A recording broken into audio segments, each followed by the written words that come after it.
If you crawl and lick up that dropped cake, I'll help you out. Otherwise, a nerd and a pauper like you should just leave." At the reunion, someone who has been teasing me for being a nerd since middle school blurted this out. The room fell silent, and all eyes turned to me. He had dragged other classmates into harassing me since middle school, and now, even after inviting me to the reunion, this was how he treated me. I've endured enough. I'm at my breaking point. I won't hold back any longer. I'll ensure he can never face our classmates again. My name is Tyler. I'm not antisocial, but I'm not particularly keen on mingling or interacting with a lot of people. I'm more inclined towards being an introvert. Since my childhood, I've always preferred playing alone at home. Influenced by my dad, who frequently watched F1 races on TV, I remember always playing with toy cars. "Tyler, you have a lot of toys here. Maybe you should try some of the new ones." "No, thanks. I'm fine with my cars." Or maybe, since I'm off today, we could go to the park. "I'm in the middle of a race right now. I can't go."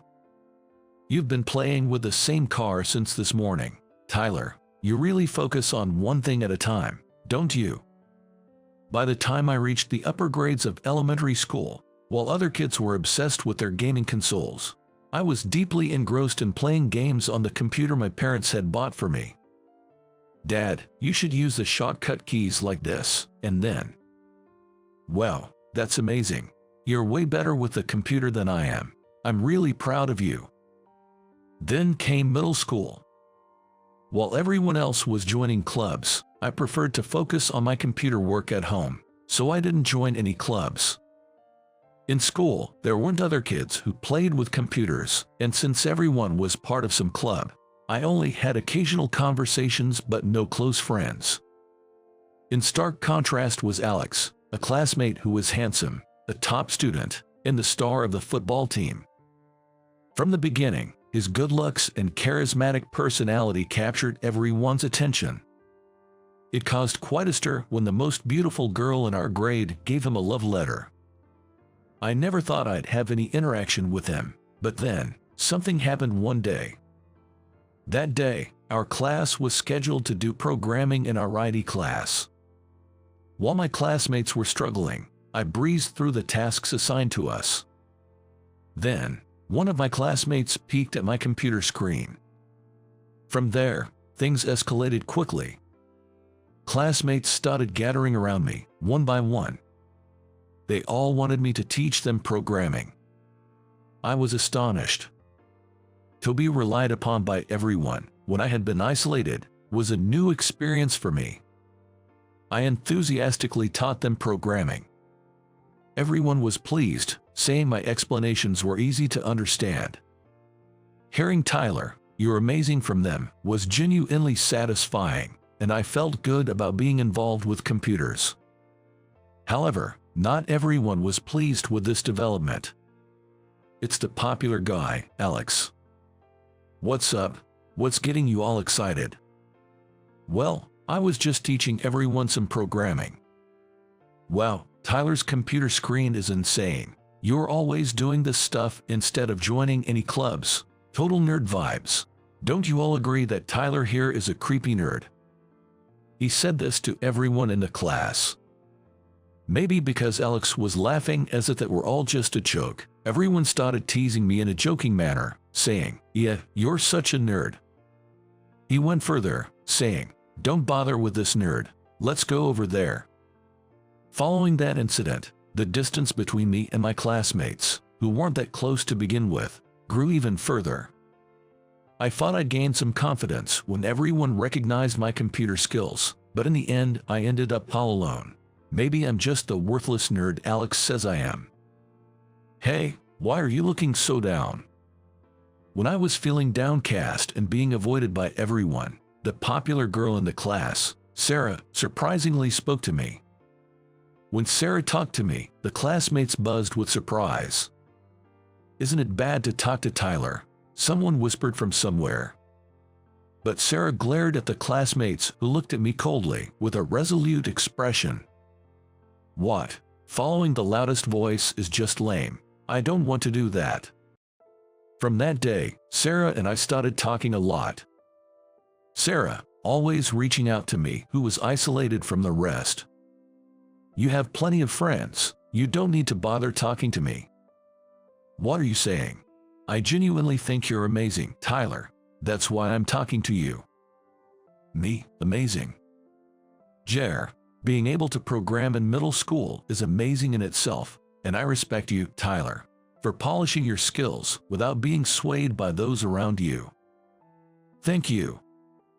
In the future, you should definitely pursue a career where you can utilize your computer skills. Yeah, thanks to you, Sarah. I feel good about loving computers. I'll aim to be a programmer. That's great. I'll support you, Tyler. Remember, be confident. You're amazing. Since then, I've been passionately working on programming every day, mastering programming languages to the point where I could create an original RPG game. Not to boast, but my skills as a programmer have become quite remarkable. Then, in my third year of high school, I was invited to a birthday party for my classmate and childhood friend, Brandon, where his father offered me a job right after high school graduation. With your programming skills, Tyler, we can offer you a good starting salary, and based on your results, a substantial bonus. We'd love for you to showcase your talents with us. Originally, I planned to go to college and then look for a job related to programming. However, thinking that achieving results and advancing quickly in my career would make my life more fulfilling, I decided to start working right after high school. By the time I graduated from high school, I had become quite proficient as a programmer. Eventually, I accepted a job offer from a company CEO who attended Brandon's birthday party, promising a good salary even for a high school graduate. I felt sorry for Brandon's father. Years passed, and at 28, I attended a middle school reunion. The reunion was organized by Alex, who initiated a group chat invitation. I had received a message from Alex asking me to join the reunion, and although I honestly didn't want to see him, my desire to catch up with the other classmates won out. Upon arriving at the reunion venue, Alex was already there. He had become a famous influencer, and he was the center of attention, surrounded by people from the venue. Then, he noticed me. "Isn't that Tyler? You didn't go to a college, right?" "Yay, that's right." "Man, lower education and being a nerd, your life must be over." While saying how pathetic it was, he dropped his plate of shortcake on the floor. "Reminds me, you were always tapping away on your computer in middle school. Felt like such a kid's plaything." "Kid's plaything, you say?" "Yeah, I mean, thinking you could get a job with that kid's computer knowledge. Poor thing, should I help you out?" "What did you say?" "If you crawl and lick up that dropcake, influencer me will help you out.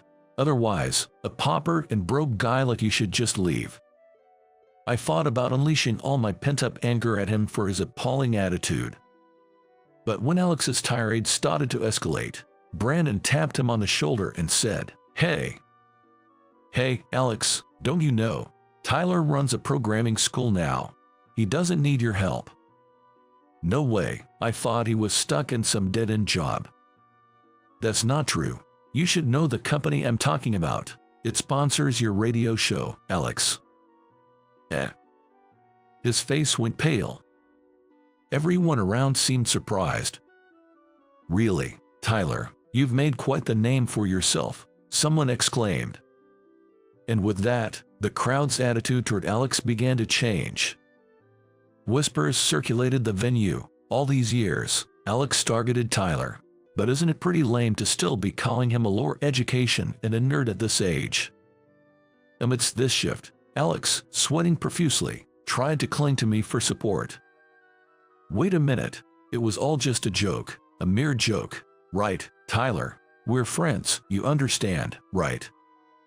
Alex tried desperately to brush it off, but the atmosphere had turned decidedly cold. I shrugged off his outstretched hand. "Alex, you've always needed to be the center of attention, haven't you? Jealous of the attention I got during that computer class in middle school, you resorted to calling me a nerd and spreading rumors, and you haven't changed a bit. Shut up. I'm making it big as an influencer now. Well, I'm sponsoring your office as a partner, and from what I hear, your reputation isn't that great among your peers. Known as the troublemaker with no teamwork skills. That can't be true. Stop looking at me like that, all of you. Screw this, you don't get it. I'm out of here. Unable to bear the atmosphere, Alex left the venue as if fleeing. After the commotion, it was Sarah who approached me. It's been a while. Feeling somewhat embarrassed, I hesitantly responded. She had moved overseas to her parents' job after middle school graduation. Though we occasionally exchanged updates via email, she was busy adjusting to her new life, and I was preoccupied with my first job and starting my own business, making this our first real conversation in a long time. You are back from Singapore, then? It didn't feel real until we met in person. Yes, my parents are still abroad, but I wanted to see you. What, really? You were so confident earlier, it was impressive. Thanks, but it's a bit late to say this, but thanks for encouraging me to pursue programming. Your support helped me gain confidence. You're the one who worked hard, Tyler. No need to thank me. To me, your support meant everything. I've always been passionate about my interests, often to the trouble of my parents. So your encouragement was truly appreciated. I simply wanted to support you genuinely. Your dedication to programming was admirable. We spent the time at the venue sharing our experiences and reminiscing about middle school days. Actually, I've liked you for a long time. She widened her eyes in surprise for a moment, then smiled warmly. Thank you, I like you too. And so, we started dating. I had no intention of withdrawing my sponsorship from Alex's radio show. However, a recording of Alex's remarks at the reunion was leaked by someone present, leading to strong opposition from shareholders, forcing me to step down as a sponsor. This incident spread across internet news, and Alex's popularity as an influencer plummeted. Later, he visited my company. Tyler, I'm truly sorry for everything. This incident made me realize how painful it is to be bad-mouthed. Alex, I've had an eye-opener after the backlash. I've been selfish all along, constantly jeopardizing the trust others placed in me. It might be too late, but I'm reflecting on my actions. He apologized deeply. Feeling uncomfortable, I said, please, stop. But he continued speaking. I've been jealous of you since middle school. You never cared about what others thought and just focused on what you loved. I could never do that. Alex said, truly apologetic. I gave him a light pat on the shoulder. Alex, I can see you've reflected on your actions. That's enough for me. I forgive you. I'm sorry too that this whole situation blew up. Tyler, I'll try to convince the shareholders and see if we can reinstate the sponsorship. Thank you. I'm really sorry. From now on, I'll cherish my fans and everyone around me more. Before Alex came to apologize, I had a phone call with Brandon, who shared something surprising about Alex's past. His mom has been frail for a long time, and they need a large sum for her major surgery in the future. That's why he tried so hard to become famous and earn money, even if it meant being at the center of attention. Sure, he went overboard and stepped on others in the process. I realized that he wasn't trying to bring me down. He was desperate for his mother's sake. So, I decided to forgive him, believing he wouldn't hurt others anymore. I went to the media to clarify that the leaked audio was fake and took up the sponsorship for his radio show again. While my help didn't fully restore his former popularity, he cherished the fans who returned and continued his efforts as an influencer. So, what's up? You must have come here to talk about something, right?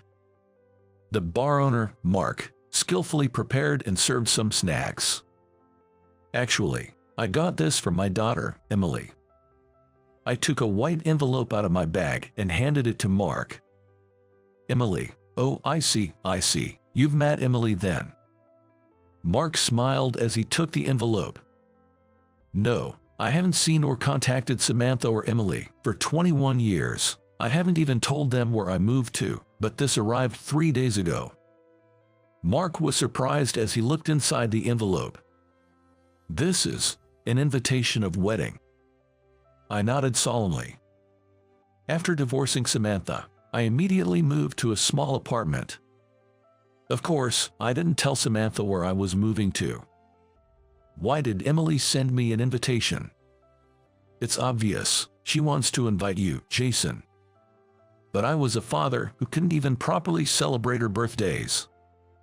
Still, Emily took the courage to send you an invitation. I don't know how she found out your address, but she probably wants her dad to celebrate her big day with her. Mark's words touched my heart, and I felt tears welling up.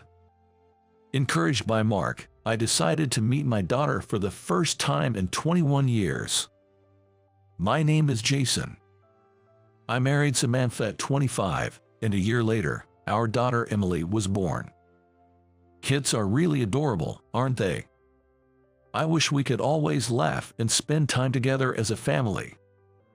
Becoming a father made me feel the responsibility of parenthood.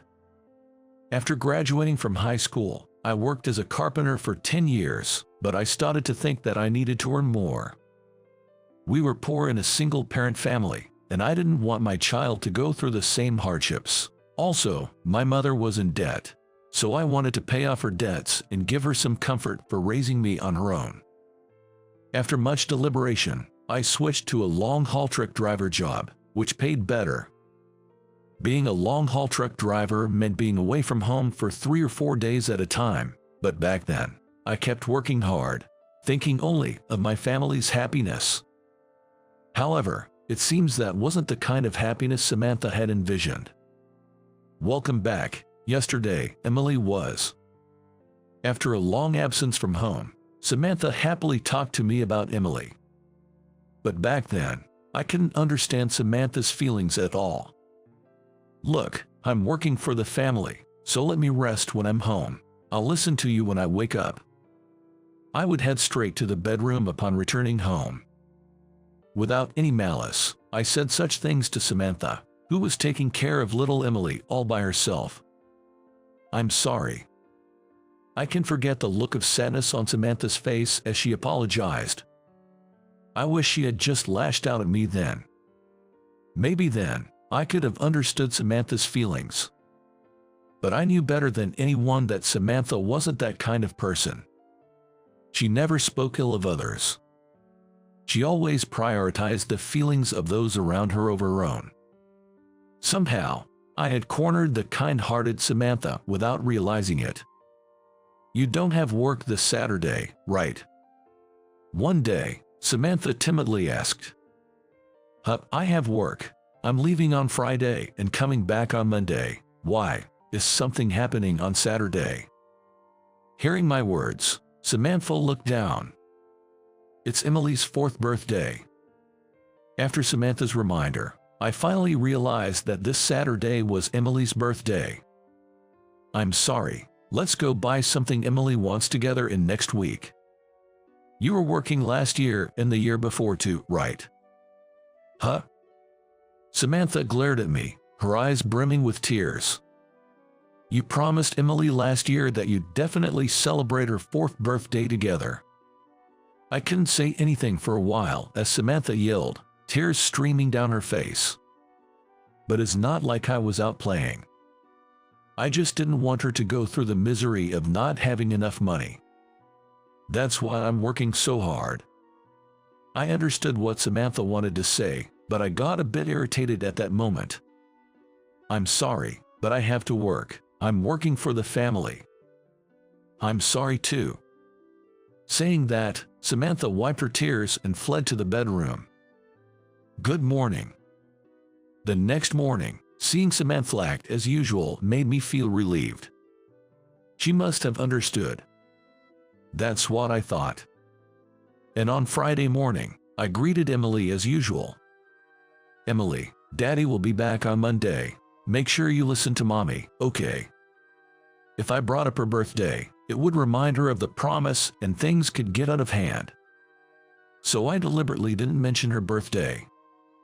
Bye, Daddy. Emily smiled innocently as usual. When I get back, I'll make sure to say happy birthday properly. I'll buy her something she likes. Convinced that working for my family was my mission, I left the house as usual. Little did I know, this would be my last memory of Emily. On Monday, I returned home with a dolphin plushie Emily liked. I bought it impulsively at a souvenir shop on the highway. I'm home. Shocked by the empty, dark interior, I was stunned. Samantha and Emily, along with their belongings, were all gone. In their place was a divorce paper and a note on the table. I've lost the meaning of being a family with you. I will raise Emily by myself. The note mentioned that Samantha's parents were furious and insisted I never visit their home. I just collapsed there, feeling drained. What I'm doing? I have completely failed to understand Samantha's feelings. Only regrets rushed in. Despite the note warning me not to come, I drove 3 hours to my in-laws' house in a hurry. As expected, my in-laws turned me away, not letting me see Samantha or Emily. That's why we were against your marriage. Look at how worn out Samantha is. You probably don't know, but she's been seeing a psychiatrist. I had no idea about any of this.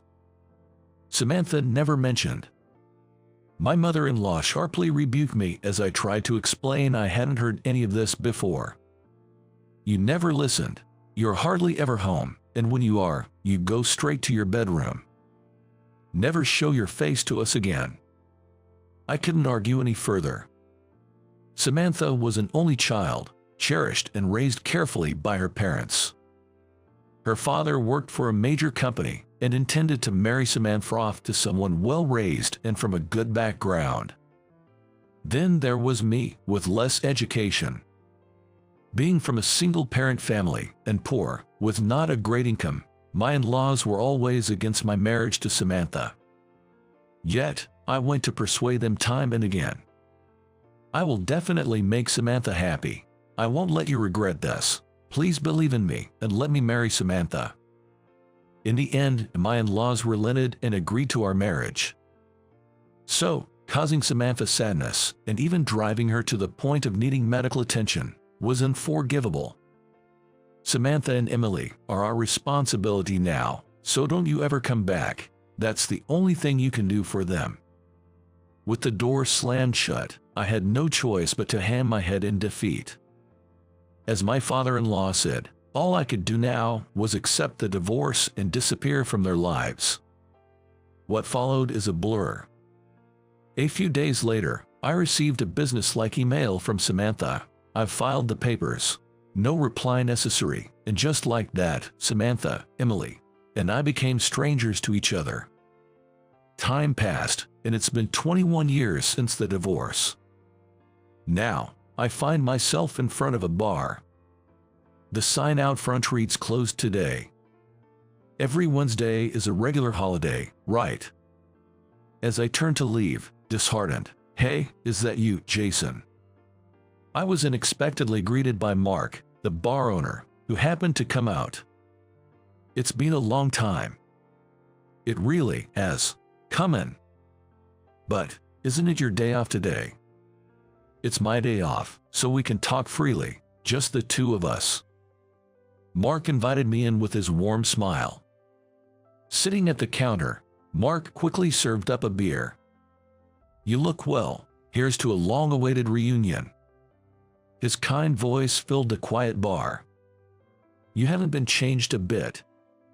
I found comfort in the unchanged interior of the bar. "Has it been 10 years? No, 20 years." "It's been 21 years. I'm sorry I couldn't show my face around here." I apologized to Mark. "So much time has passed. I'm really glad to see you're doing well. Thanks for stopping by." Back when I was a carpenter, I used to come here often, brought by my seniors. Eventually, I started coming here on my own, and Mark listened to all sorts of my stories. To me, without a father, Mark, who was 20 years my senior, was like a father figure. So, what's wrong? You have something to talk about, right? Mark skillfully prepared some snacks and served them. Actually, I received this from Emily. I took out a white envelope from my bag and handed it to Mark. Emily, oh, I see, you've met Emily then. Mark smiled as he took the envelope. No, I haven't seen or been in touch with Samantha or Emily in 21 years. I didn't even tell them my new address, but this arrived 3 days ago. Mark was surprised as he looked inside the envelope. Is this a wedding invitation? I nodded in affirmation. After the divorce, I immediately moved to a small apartment. Of course, I didn't tell Samantha my new address. I had no desire to work, shocked as I was, but I pushed myself to keep going until I had paid off my mother's debts. I managed to pay off the debt in 5 years. With the debt repaid, I thought about switching to a job that was easier on my body, but I felt that no company would want someone with low education like me, so I ended up continuing my job as a long-haul truck driver. How to think why Emily sent me an invitation? It's obvious, she wants to invite you, Jason. But I was such a father who couldn't even properly celebrate her birthdays. If I show up at the wedding, Samantha and her parents will surely be furious. I suppose Samantha, being kind, she wouldn't speak ill of me to Emily. Emily was too young back then to understand my shortcomings. Even if Emily doesn't think poorly of me and might even want to see me, I believe that Samantha and her parents still hadn't forgiven me. But Emily mustered up the courage to send you an invitation, Jason. I don't know how she found your address, but she probably wants her dad to celebrate her big day with her, I'm sure. Mark's words deeply resonated with me, and I felt tears welling up. By the way, Jason, do you have a new family now? Mark asked hesitantly. No way. My mother passed away 6 months ago, and I'm truly alone now. Being alone is lonely, but the only ones I love are Samantha and Emily. I believe living in a way that doesn't embarrass them is the least I can do to atone for my sins. My mother had often encouraged me to remarry. She must have been terribly worried about me being alone after she was gone. But I stubbornly refused. I couldn't fathom walking for life with anyone other than Samantha and Emily. Jason, you've been head over heels for Samantha since the day you met her. Mark reminisced with a nostalgic smile. I met Samantha right here in this bar. It was when I was 24. As usual, I came here with my seniors. That day, there happened to be a group of smartly dressed people sitting at the next table. Among them, Samantha was laughing modestly. She's cute, I thought, but given how she was dressed, she seemed to be from a different world than mine. That was my first impression of Samantha. At that time, I didn't pay special attention and just enjoyed my drinks with the seniors. However, maybe because I drank on an empty stomach that day, I got drunk quickly. Laughing foolishly, I accidentally knocked over a beer bottle, spilling it everywhere. Samantha, when I spilled that beer, she immediately handed me a wet towel from the next table. I felt a pang in my heart, remembering that first encounter after so long. Jason, you fell for her instantly. It was obvious to anyone watching. I felt embarrassed when Mark pointed it out, but it was true. Samantha, kind-hearted, immediately helped out with the mishap at the neighboring table. Are you okay? Drinking too much isn't good for you. Samantha looked at me, a stranger, with concern. I was smitten. I'm sorry, thank you. I'll make sure this never happens again.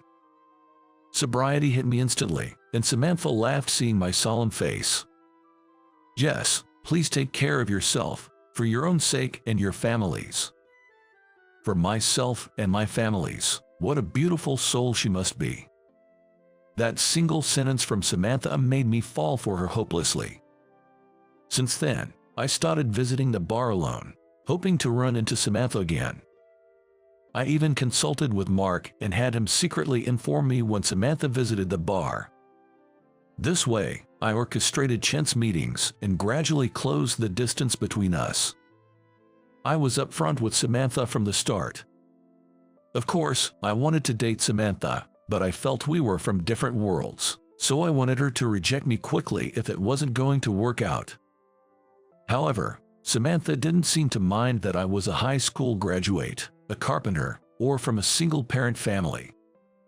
On the contrary, she respected me genuinely, saying, "You've been independent since a young age, being a 6-year senior in the workforce at our age, and you care so much for your mother, which is admirable." My affection for the pure-hearted Samantha grew even more, and I eventually confessed to her. Samantha shyly accepted. When we started dating, the day after I proposed, and when Emily was born, you came to greet me each time. "Well, Mark, you've been like a father to me." By the way, when Emily was born, you made some kind of declaration, right? What was it again? Silently, I pulled out a bank statement from my bag, unfolded it, and showed it to Mark. "Oh, that's right. This is from you, Jason." Mark's eyes widened in surprise, and I silently nodded in response. Mark let out a long sigh and looked at me with a gentle gaze. "Jason, it seems you've already made your decision. Go and share your feelings properly. God has given you this chance to meet, so take it." Mark sat next to me, putting his arm around my shoulders. Continuing, he said, "I've always thought of you like a son, Jason. So, I want you to be happy. 21 years is more than enough time to reflect on yourself, not just for you but for Samantha and her parents as well. Everyone has changed since that day. Nobody remains the same." Tears started to stream down my face. "But, what if Samantha has remarried?" I voiced my lingering concern. It's been 21 years, after all. The possibility was certainly there. Samantha, who was always so kind and adorable. It's unlikely that men around her would just ignore her. And there's a chance she might have remarried someone nice and well-mannered, approved by her father. Would it upset you if Samantha had remarried? It wouldn't upset me. Raising a child alone is hard. If Samantha has remarried and is happy now, that's enough for me, but what if I actually saw her happy with someone else? That was what I feared. I might break down crying. I might run away. In the end, I'm still a weak person. When I shared my fears with Mark, he gently patted my back. "Even if Samantha has remarried, you're still Emily's real father. That's why she invited you. Your feelings for them over these 21 years must have been stronger than anyone else's. So, be confident. Share your current feelings with them properly, and make sure to hand this over." Mark pressed the bank statement back into my hand. Then, he quietly placed the invitation and a pen in front of me. Looking at Mark, he nodded firmly at me. After some hesitation, I made up my mind and took the pen. With a racing heart, I circled "will attend." 2 months later, I'm now standing in front of the wedding venue. For this day, I bought a suit for the first time in my life. I made sure my hair was well groomed and my beard neatly shaved, so Emily wouldn't be embarrassed. But once I got here, my feet just wouldn't move any further. A staff member, perhaps puzzled by my hesitation, approached me. "Do you have an invitation?" "Yes."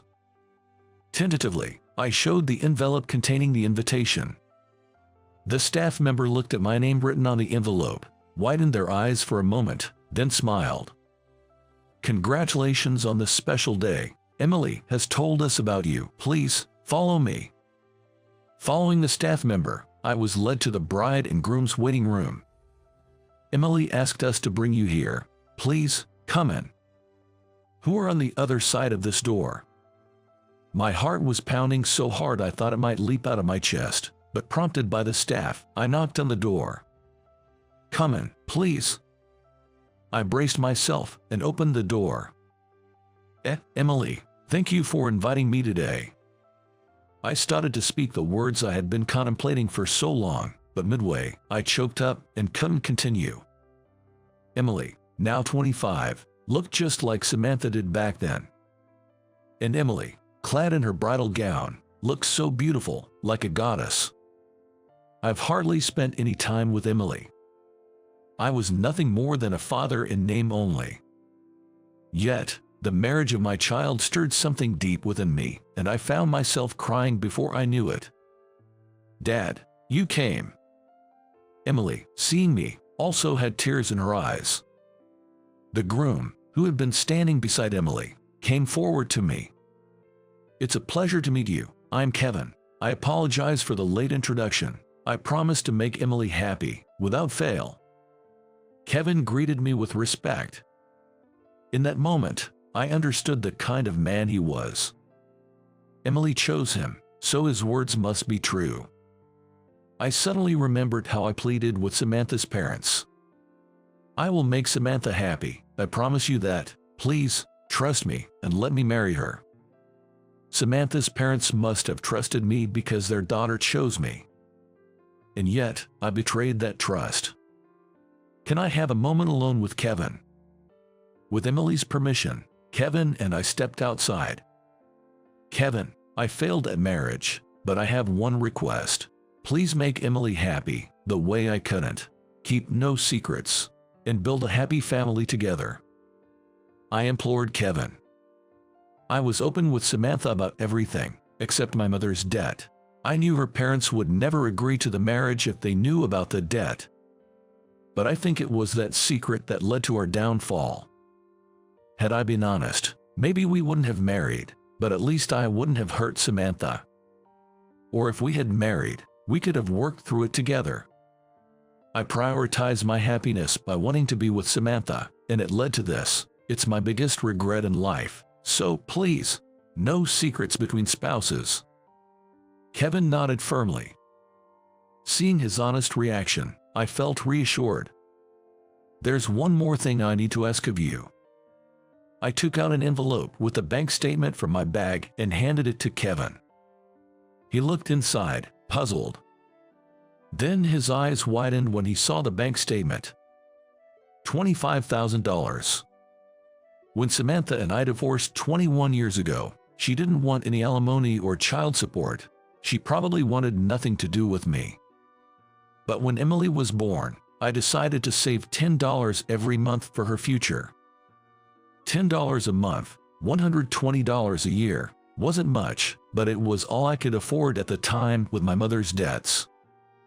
After paying off the debt, I was able to save more, and including the wedding gift, the savings amounted to $25,000. Could you use this for Emily's sake? Kevin immediately tried to refuse. "No, please give it to Emily from you. Tell her it's from her dad. It's not too late to convey your feelings." Kevin looked at me intently. "Emily was really looking forward to meeting you. She intended to hand-deliver the invitation. She went all the way to your house. But at the last step, she couldn't muster the courage and ended up leaving it in the mailbox." Looking at the envelope, I noticed it indeed didn't have a postal stamp. Really? But how did Emily know where I lived? Kevin hesitated but then explained. "About a year ago, my mother, accompanied by a nurse, visited Samantha's family home. Kevin was there by chance, brought along by Emily. Seeing my mother, wheelchair-bound and unrecognizable, Samantha and her parents didn't know who she was at first. By then, my mother had been given a terminal diagnosis and was in long-term care. She honestly told Samantha and her family about her debt and that I had taken on the responsibility of paying it off, and she apologized. My whole life, I've only been a burden to Jason. We were poor, I couldn't buy him the toys he wanted, couldn't send him to college. So he worked hard, determined not to let his own child suffer the same fate, even insisted on paying off my debts. He always said he was taking care of his family, and that included me." My mother was crying as she spoke. I still feel so sorry for the trouble I caused you all. But please, if there's one thing I can ask you to acknowledge, it's Jason's kindness." She earnestly pleaded, revealing her short time left and how Jason continued to live cherishing Samantha and Emily. "I knew about the debt," Samantha said, kneeling before my mother and gently holding her hand. "Did Samantha know about the debt?" "Yes, it seems so," Kevin continued. "She understood you were trying hard for the family, but she wished you had shared everything with her, being family." Samantha said that with a distant look in her eyes. "I was young back then, struggling with my first child, feeling cornered.